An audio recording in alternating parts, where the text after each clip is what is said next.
Mirë se u gjej të gjithëve, jemi drejt për së drejti në ekranin e televizionit KLAN.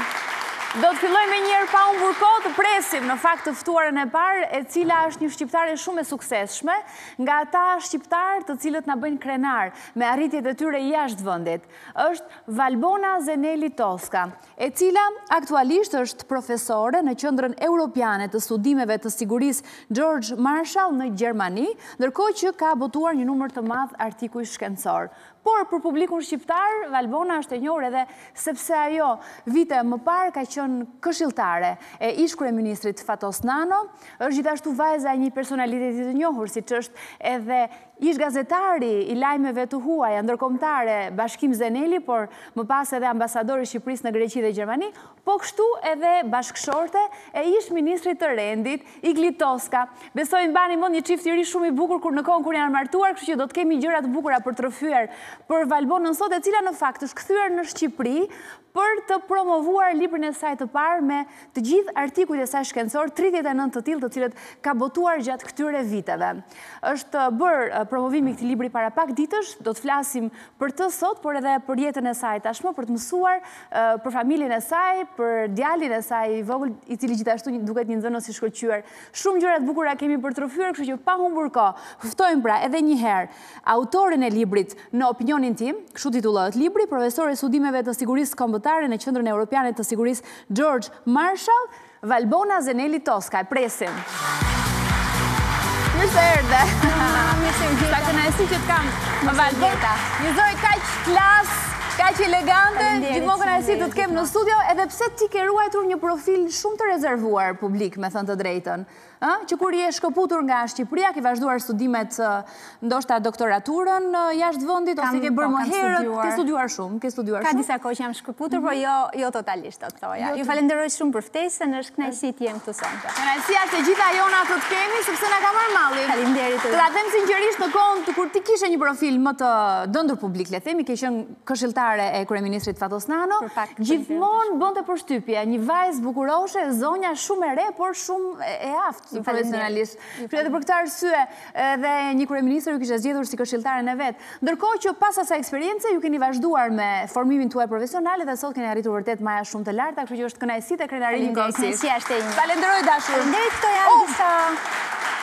Po nisim me çokoladat, falenderoj shumë. Për nisur javën në vol, kështu që faleminderit shumë dashur, faleminderit. Dhe libri. Por ky është libri. Okej.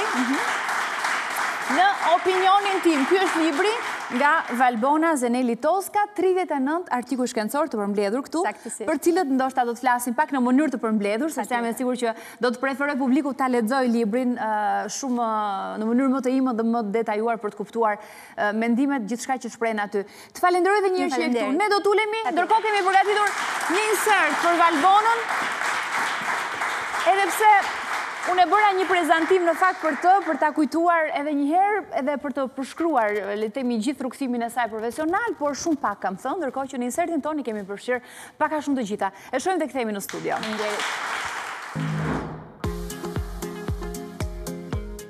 Valbona Zeneli është një grua e suksesshme, e cila ka arritur që me punën dhe përkushtimin e saj të ndërtojë një karrierë të shkëlqyer akademike jashtë kufive të Shqipërisë.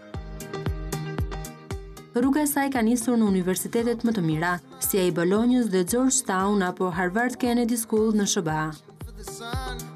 Doktoresh e shkencave ekonomike, aktualisht Valbona Zeneli është profesore e studimeve të sigurisë kombëtare dhe drejtore e programit të Detit të Zi dhe Euroaziz në Qendrën Europiane të Studimeve të Sigurisë George Marshall, ku fokusi i kërkimeve të saj shkencore është në çështjet ndërkombëtare të ekonomisë dhe sigurisë, globalizmit dhe reformave institucionale.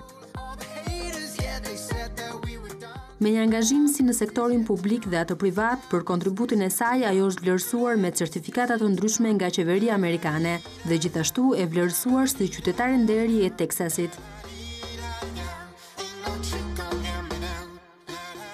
Në Shqipëri, Valbona Zenelin e kemi njohur jo vetëm si vajzën e ish ambasadorit shqiptar në Greqi Bashkim Zenelit, por edhe si këshilltaren e kryeministrit Fatos Nano në vitet 2003-2005. Po në këtë periudhë kohore, Valbona Zeneli u martua me Igli Toskën, ministër i rendit të po asaj periudhe dhe së bashku kanë një djalë Darion. Në vitet 2005-2011, Valbona Zenelit ka punuar edhe si pedagoge ekonomie në disa nga universitetet private në vend. Prej vitit 2011, Valbona Zenelit jeton në Gjermani së bashku me familjen, duke ndjekur një karrierë ndërkombëtare dhe duke publikuar 10 artikuj shkencor në çështjet ndërkombëtare të ekonomisë dhe sigurisë, globalizmit e të tjerë.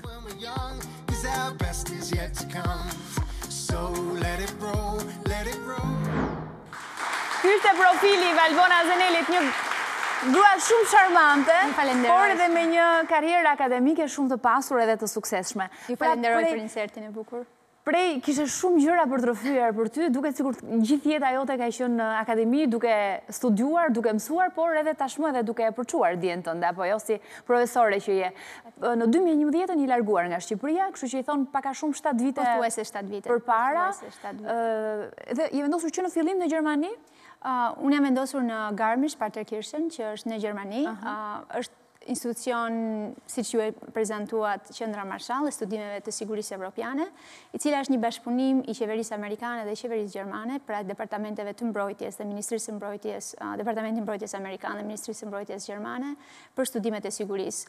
Kjo qendër është krijuar në vitin 93, pikërisht mbas rënies së murit të Berlinit për të promovuar demokracinë, paqen, bashkëpunimin, sidomos në vendet e Evropës lindore. Pra ky është dhe thelbi që vazhdon dhe sot e kësaj dite i përqimit të kësaj qendre. Ne kemi disa foto, kam përshtypjen unë gjatë punës së Valbonës në qendrën, ja tek të shohim, pikërisht në qendrën George Marshall. Na trego diçka më tepër, ku konsiston puna juaj këtu? Unë jam pedagoge, kam filluar atje si pedagoge në vitin 2011, është kënaqësi sepse unë kam qenë një nga studentet e qendrës Marshall vite më parë në vitin 2003. Dhe pastaj jam kthyer për konferenca të ndryshme, për seminare, dhe në një nga këto herë më është propozuar dhe që të konkuroj për një pozicion në qendrën Marshall. Pa diskutim pas një konkurimi shumë të gjatë, arrita në 2011 që të jem pjesë e stafit pedagogjik të kësaj qendre, që është një staf pedagogjik ndërkombëtar. Shumica janë profesor amerikan, profesor gjerman, por ka dhe disa profesor nga vende të ndryshme si Italia apo Shqipëria në këtë rast dhe të tjera.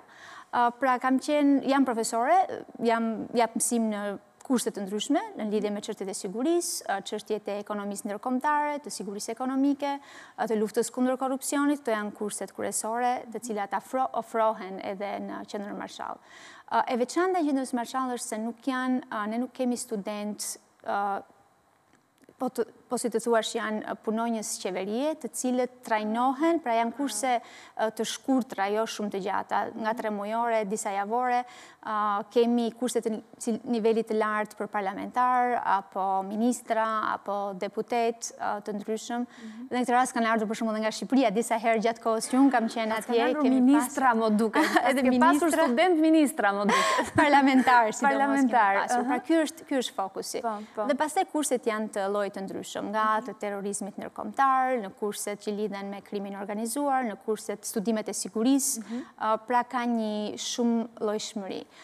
Ka një bazë prej studentësh, të themi apo pjesëmarrësish me mbi 12.000 tashmë alumni të qendrës Marshall, të cilët vinë nga më shumë se 100 vende të ndryshme të botës. Pra kjo është edhe veçanta sepse ka një prezencë të vërtetë ndërkombëtare nga fusha të ndryshme, nga ministri të ndryshme, dhe kjo e bën dhe shumë të veçantë. Bukur. Edhe pikërisht në fushat që ti përmende pak më herët, pikërisht ajo e ekonomisë, sigurisë, globalizimi, antikorrupsioni, janë edhe temat kryesore të cilat të kanë ngacmuar patjetër për të shkruar edhe artikujt e tu shkencor. Plot 39 të tillë, të gjithë të përmbledhur në librin e sapo botuar të Valbonës në opinionin tim. Diçka për këtë libër përpara se të shfaqim edhe insertin që kemi përgatitur gjatë promovimit të tij, një event le të themi shumë interesant dhe shumë i këndshëm që të ka takuar besoj me shumë miq këtu në Shqipëri apo jo. Patjetër, që një kënaqësi e veçantë edhe ky event i cili organizua ditën e shtunë. Ky libër është një përmbledhje artikujsh, numri 39 është një numër siç e thash aty me qeshur mosha ime dhe prandaj vendosa të qëndroj tek numri 39. Por janë artikuj të shkurtër, 800 deri në 1000 fjalë, në përgjithësi janë të gjithë artikuj të botuar në media ndërkombëtare dhe janë si thua thjesht të mbledhur. Libri vjen në 2 opsione, është në shqip edhe në anglisht, pra është botuar në të dyja rastet. Disa nga artikujt janë të bashkautorsuar me profesor të tjerë, me ekspert të tjerë, 2 në veçanti.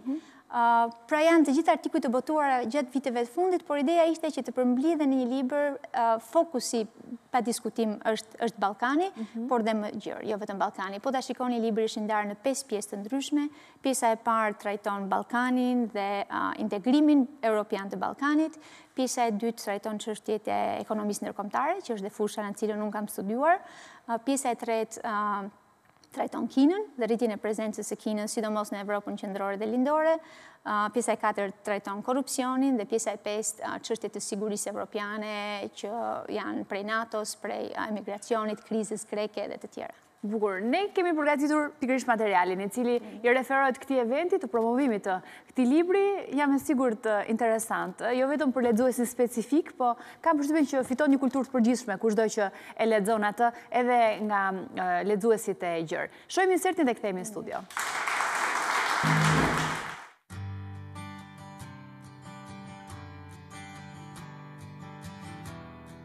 Çështjet e Ballkanit perëndimor, emigrimit, zhvillimit, qeverisjes dhe problemeve të veta ka marrë gjithmonë vëmendjen e studiuesve dhe historianëve. Por këtë herë, doktoresha e shkencave ekonomike Valbona Zenelit, me anë të një analize të thellë të parashtruar në 39 shkrime dhe përmbledhje, sjell për lexuesin shqiptar dhe të huaj librin me titullin Në opinionin tim.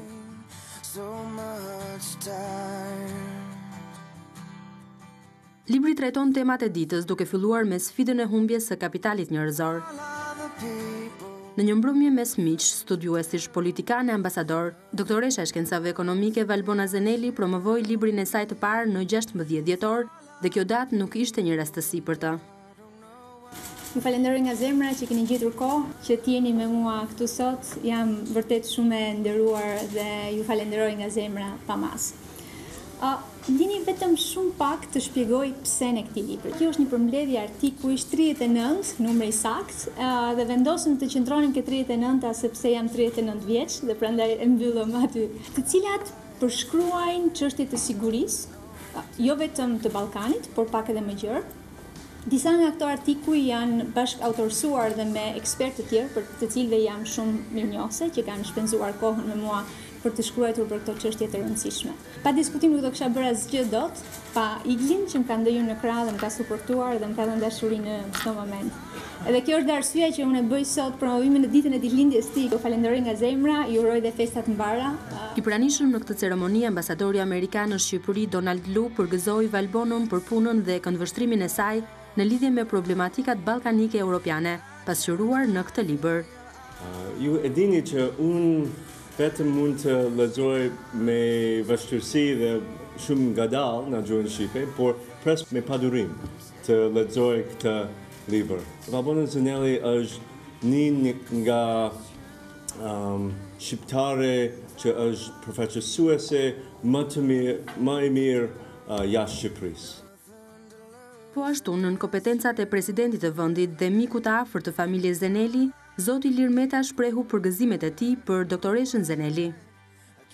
Valbona ecën në gjurmë shumë të qëndrueshme dhe të sigurta, e natyrisht duke arritur nivelet më të larta të kohës, mjafton të shohim dhe referencat e shumë personaliteteve ndërkombëtare për idetë e saj, për esetë e saj, për tezat e saj.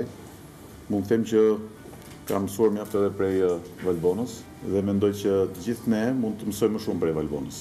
Jam i bindur se do të vazhdoj të na bëj krenar, e të na surprizoj, e të na provokoj, edhe të na kritikoj me idetë dhe tezat e saj kurajoze, profesionale, edhe në të ardhmen.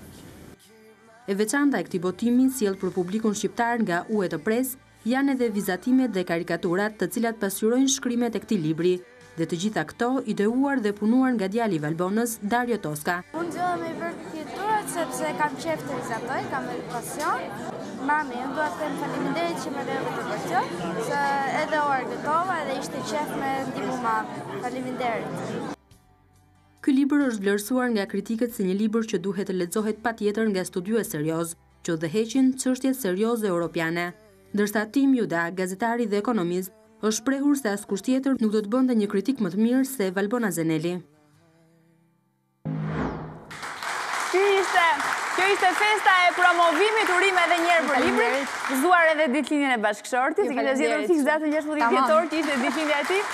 Në shenjë mirënjohje, apo jo, për gjithë mbështetjen që të kishte dhënë, siç edhe e the në insert. Pa diskutim, unë jam mirënjohëse të gjithë pjesëmarrësve në atë festën e vogël që organizuam për promovimin e librit, pa diskutim presidentit Meta, ambasadorit Lu, kryetarit të bashkisë zotit Veliaj, zonjës Catherine Johnson, që është drejtoresha e USAID-it, që ishte dhe një nga prezantueset, si thua, në promovimin e librit, pa diskutim Universitetit Evropian UET dhe UET Press, të cilët u morën me botimin e librit dhe promovimin. Jam mirënjohëse të gjithë. Bukur.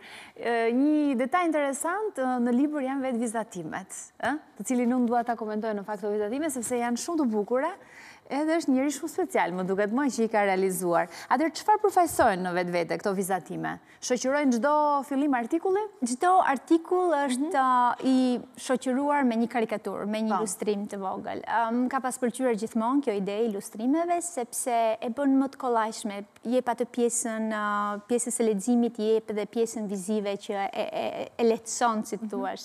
Plus dhe i shton një lloj doze humori, një lloj sensi humori. Dhe ndërsa me tim shoq diskutonim që të gjejmë një ilustrator të mirë, djali u vetë ofrua, dhe tha, i bëj unë karikaturat. Faktikisht, ai nuk na ngjar asnjërit nga ne, sepse ai ka shumë dorë për pikturë, ndërkohë që ne jemi të neguar, edhe unë edhe im shoq nga kjo pikpamje, ai pikturon shumë bukur. Dhe atëherë ai ka bërë karikaturat për 2 javë. Ky ishte edhe testi i parë i librit. Këtë vendosëm dhe me tim shoq, nëse ai do të kuptonte artikujt, sepse duhet i lexonte artikujt, dhe pastaj të bënte karikaturën që t'ia përshtaste. Kështu ka ndodhur. Dhe kështu ka ndodhur. Artikujt dhe pastaj. Dhe po të shikosh gjetjet janë fantastike, domethënë përshkrimi i asaj që është në një artikull me një ilustrim aq të thjeshtë, po aq domethënë sa origjinal, dhe të hysh dhe në botën e fëmijëve se si e shikojnë fëmijët gjëra që ne ndoshta i themi, kujtojmë se janë shumë të komplikuara dhe ato i thjeshtësojnë, i japin origjinalitet dhe ndjenjë humori, ishte fantastike. Fantastike vërtet. Ja tek e kemi këtu, nuk e di nëse e kapim dot këtë plan, pikërisht emri autoria, sigurisht parathënia e një profesori të njohur të shquar, ilustrimet nga Dario Tosca. Sa bukur dhe sa kujtimi bukur i të dyve bashkë. Është fantastik, pa diskutim. Në Netbir, absolutisht. Mirë, do t'i kthehemi sigurisht librit, sepse ai prek tema të ndryshme dhe një nga temat më të rëndësishme patjetër që ne duam ta prekim edhe një herë, ndoshta në fund fare edhe për të dhënë një mesazh, por me që jemi tek familja, të mbetemi tek familja, sepse kemi shumë kuriozitet, edhe për ta kujtuar dasma juaj kur ka ndodhur, ka qenë viti 2005, ka shumë vite tashmë që jeni martuar, po ti je njësoj, siç të pam tek fotoja, ndërkohë vazhdojmë sjellin foto të tjera të dasmës suaj, kur ti ke qenë nuse, më trego pak, Igli njerë është mirë, më vjen mirë që shikoj edhe Igli s'ka ndryshuar fare, siç ka qenë në atë kohë, jeni të dy një çift shumë i bukur, vazhdoni një çift shumë i bukur, shumë simpatik. Sa mbështetje keni qenë për njëri tjetrin, fakti që keni qenë jashtë? Pa diskutim. Rudina, familja është baza. Për çdo gjë, asnjë gjë nuk mund të arrihet në jetë. Domethënë, nëse nuk funksionojnë gjërat fort në familje, të gjitha tjerat pastaj mund të shumësohen me zero. Kështu që pa diskutim, familja ka qenë baza që më ka dhënë forcën për gjithçka kam bërë. Dhe ajo është për çdo njeri, jo vetëm për mua. Kur më pyesin shpesh cilat janë ato këshillat e suksesit, nëse do të quhet e tillë, unë nuk më pëlqen ta quaj veten në femër në karrierë. Më pëlqen ta quaj veten një femër që ndjek ëndrrën e saj dhe që realizohet. Kjo është e rëndësishme. Dhe kur më pyesin cilat janë ato këshillat kryesore, për mendimin tim 3 janë gjërat kryesore. E para është familja, e dyta është puna dhe vetëm puna, shumë e fortë, dhe e treta janë mentorët. Të gjithë në jetë kanë nevojë për mentorë, të cilët i udhëzojnë apo i këshillojnë në momente të saktuara, dhe unë kam qenë me fat që kanë qenë të treja këto pjesë. Cili ka qenë me që jemi këtu? Ka qenë babai yt një nga mentorët? E pari ka qenë babai. Unë mendoj sepse mënyra se si ne sot rrisim fëmijët, që kur janë të vegjël fare, që kur janë 1 vjeç, 2 vjeç, siç është vajza juaj, pa diskutim, mendoj se kjo shënon çfarë ata do bëjnë në jetë dhe si ata do sillen në jetë. Pra është shumë e rëndësishme mënyra e rritjes së fëmijëve. Dhe pa diskutim familja ime, babai, mamaja kanë qenë ata që më kanë bërë ajo që jam sot. Unë jam përfaqësimi i familjes time, kështu është për çdo kënd. Kështu që pa diskutim babai, i cili ka qenë gjithmonë dhe është idulli im, ai ka qenë inspirimi, madje ai është dhe inspirimi kryesor pas këtij libri, sepse ai ka qenë që më ka shtyrë që ti mbledh këto artikuj dhe ti vendos në një botim. Me që jemi këtu për parantezë, Bashkim Zeneli, unë e thash edhe më herët, jo vetëm ka qenë ish ambasadori shqiptar në Greqi dhe në Gjermani, por për ne është një figurë shumë e dashur. Kur e kujtojmë vite përpara në kohën që ai mbaj mund mbulonte departamentin e lajmeve nga bota, kur dilte në gjatë edicionit të lajmeve, ka qenë drejtori i redaksisë së informacionit, kam përshtypjen atë kohë, dhe unë sa herë që e kujtoj ato, e kujtoj gjithmonë me një hartë botë, me një hartë politike në sfond. Si duket ndoqja dhe unë atë rrugën e tij. Edhe kam shprehur edhe në parathënie e librit, shumë nga gjërat për cilat flas në artikujt e mi, unë i kujtoj akoma kanë qenë pjesë të diskutimeve që ne kemi pasur gjithmonë në shtëpi kur unë kam qenë e vogël, unë dhe motra.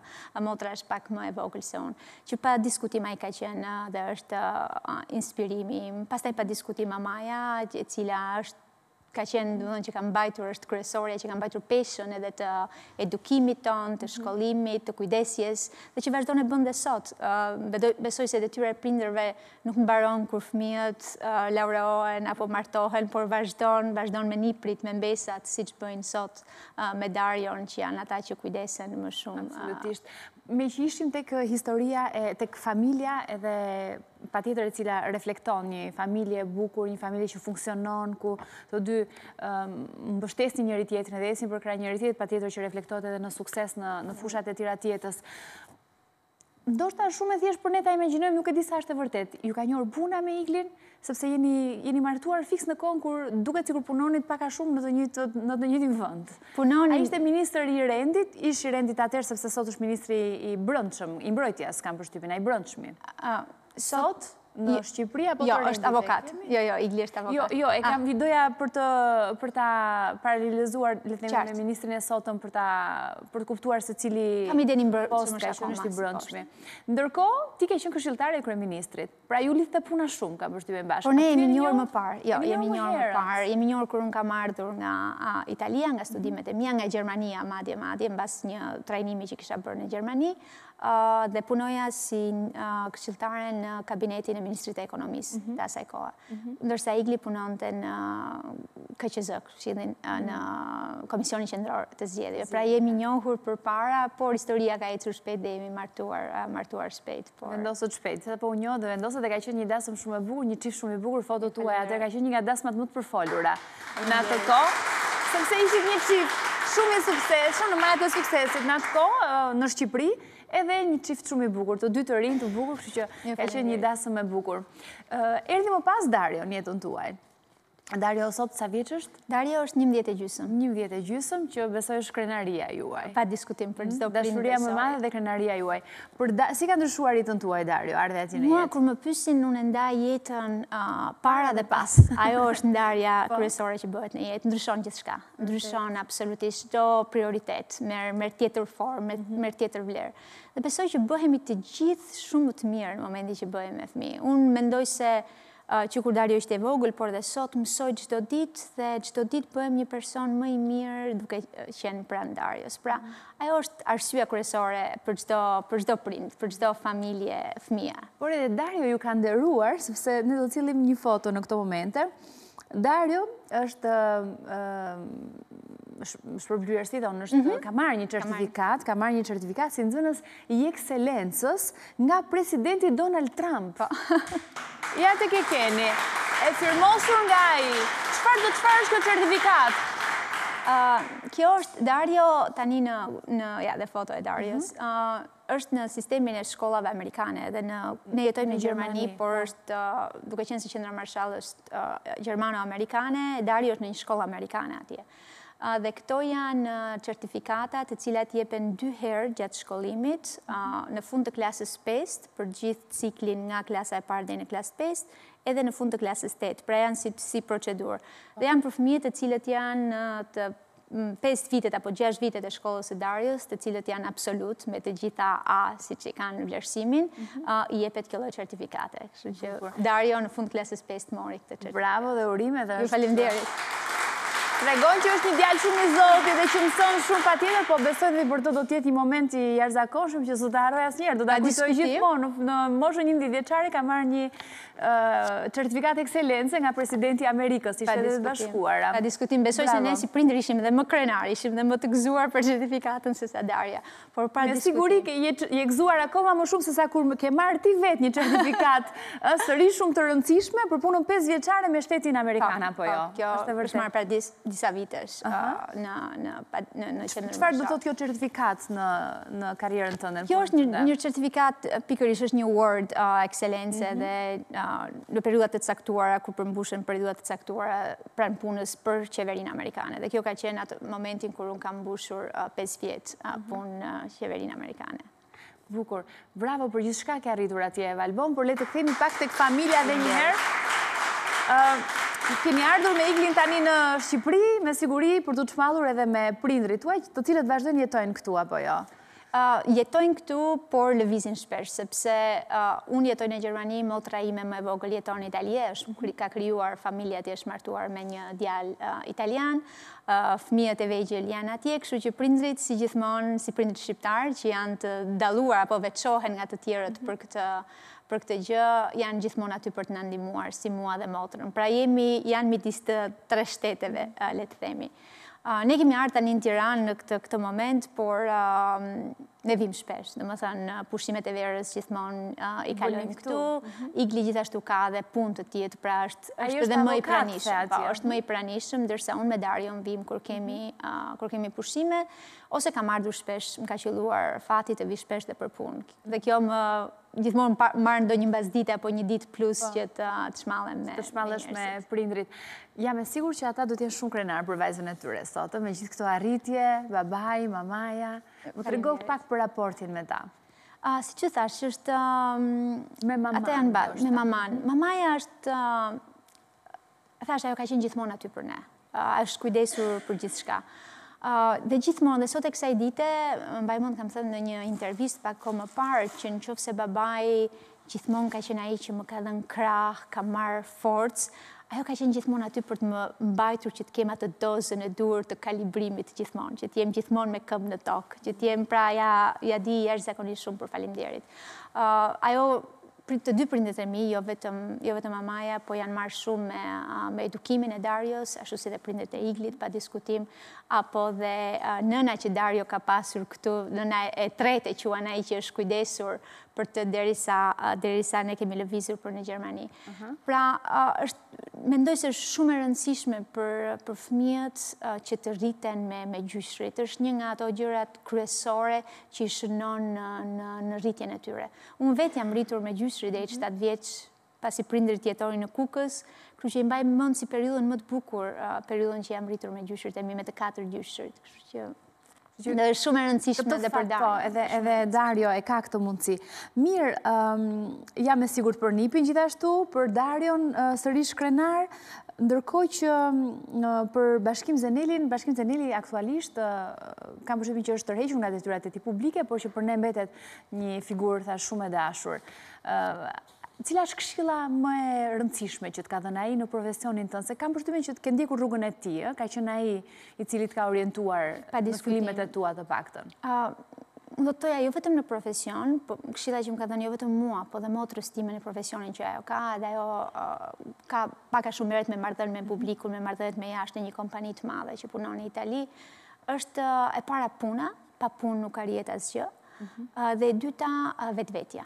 Domethënë njeriu gjithmonë duhet mbetet vetvetja dhe gjithmonë duhet ruaj integritetin, ai është kryesori në jetë. Pra këto janë ato, nëse unë do veçoja këshillat kryesore që kam marrë nga prindërit e mi, kjo është ajo këshill së bashku me mirënjohjen. Mirënjohja mendoj është baza për në çdo hap të jetës së njeriu. Ju thatë babai tani është dhe ai është ingazhuar me shkrimin e librash, ka përfunduar para disa vitesh, para 2 vitesh një libër shumë interesant për Gjermaninë, dhe tani është në fazën e fundit të përfundimit të një libri që do dali së shpejti për Greqinë. Pra akoma është shumë i angazhuar nga kjo pikpamje. Disa intelektuale. Mirë, ama nga zonja Engjullushe, ne kemi një mesazh shumë të bukur për Valbonën sot. Le ta ndjekim.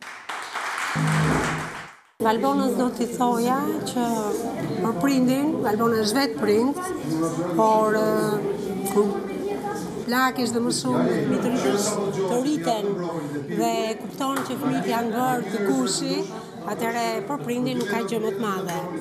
I uroj që dhe Valbona të ndjej edhe më shumë të kënaqësi kur të rritet djali i vet. Surprizë shumë e bukur. Është formatin e programit tonë, që të mundohemi të sjellim edhe të zbulojmë, le të themi, pjesë nga jeta private e personazheve të ftuar tanët, por nuk mbarojmë këtu, sepse sigurisht nuk mund të mungonte në këtë program tonin edhe bashkëshorti i Valbonës, Igli Toska. Është një mesazh i shkurtër, por edhe për ne për ta parë, sepse kemi gjithë të kohë, të cilin se kemi parë, le të themi, të angazhuar në jetën publike në Shqipëri, por me shumë kënaqësi do ta prisim sërish. Të dyve, pse jo. Shohim mesazhin e tij. Atëherë, unë dhe Dario i urojmë Valbonës shumë suksese, natyrisht përtej profesionit të saj urime, suksese dhe natyrisht edhe si nënë e shkëlqyer, mbarësi edhe unë e Dario të duam shumë.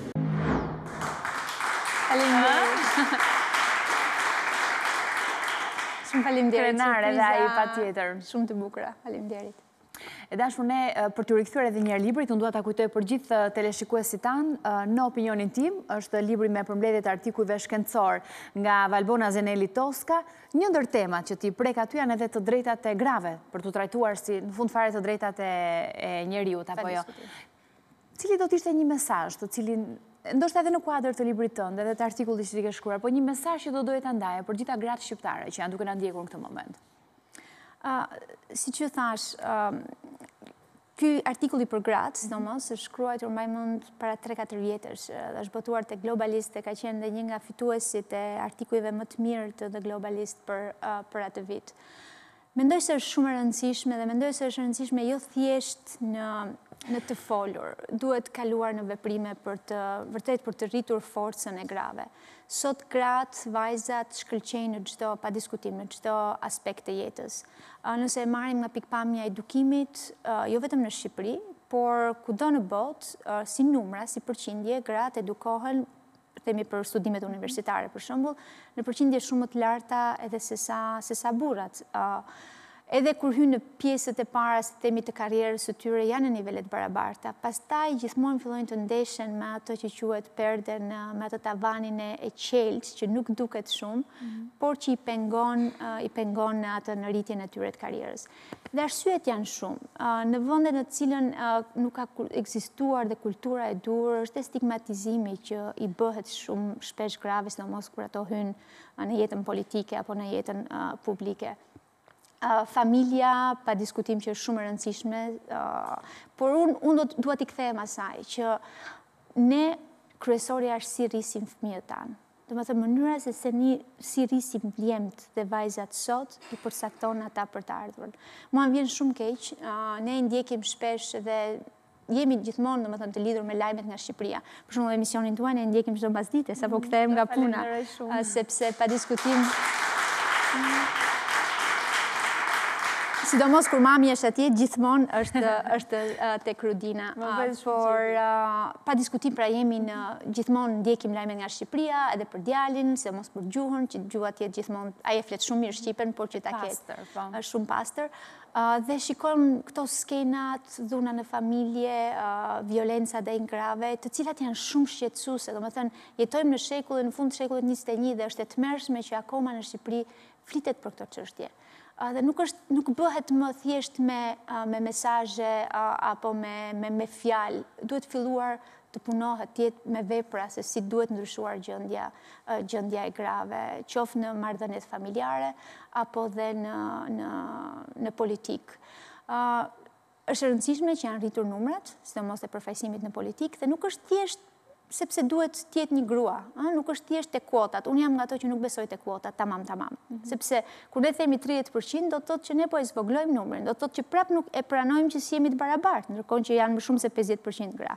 Megjithatë them se kuotat janë të rëndësishme për të filluar që të krijohet ajo kultura, por më e rëndësishme e fare Rudina, ajo që duhet them është që gratë nuk duhet të jenë më, siç thuhet, placeholder pra në parlament apo kudo që janë, jo thjesht të mbajnë vendin, por duhet jenë stakeholders, pra duhet t'i dëgjohet zëri më shumë në vendimet që merren, jo thjesht sepse gratë përfshihen, por sepse japin një opinion ndryshëm, kanë një vizion ndryshëm, kanë një vizion më gjithë përfshirës. Dhe kjo është e rëndësishme që ato të jenë të përfshira në vendimarrjen e rëndësishme, jo thjesht të jenë si numër. Tek numrat nuk besoj shumë, besoj më shumë tek angazhimi dhe tek se sa shumë zëri tyre dëgjohet. Dhe problemi është që ata që dëgjojnë janë burra dhe duket sikur sërish I lutemi burrave që dëgjojnë I gratë. Por në fakt jo janë gratë të cilat duhet të thrasin më fort, apo jo? Ti imponohen atyre.